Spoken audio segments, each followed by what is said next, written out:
স্বাস্থ্য সচেতনতামূলক অনেক খবর দেয় নিউজ পোর্টালগুলো, দেখেছেন? হামেশাই দেখতে পাওয়া যায়। কালকে আমি ওরকম একটা খবরের হেডলাইন দেখেছি। হেডলাইনে লেখা রয়েছে কি, আপনার প্রস্রাবে কি অতিরিক্ত ফেনা হচ্ছে? আমি না দুবার পড়েছি হেডলাইনটা। সত্যি এটা লিখেছে, দেখলাম লিখেছে।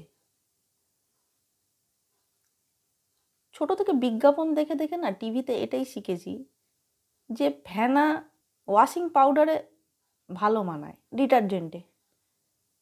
মানুষের হিসিতে ফেনা। তারপর খবরটা ঘেঁটে ঘুঁটে যা বুঝলাম, কিডনির রোগ, কিডনি কী করে ভালো রাখবে, কি করলে কিডনি খারাপ হয়ে যায়, আর ওই হিসিতে ফেনা, এই জিনিসটাই নাকি প্রথম সিমটম। মানে এটাই আর কি ইন্ডিকেট করে যে আপনার খারাপ কিছু হচ্ছে, সংযত হতে হবে, ডাক্তার দেখাতে হবে ইত্যাদি।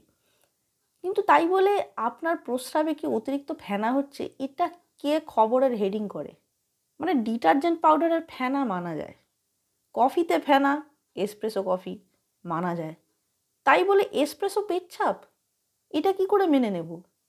জানি না আর কি শুনতে হবে, মোকা পেচ্ছাপ, লাটে পেচ্ছাপ।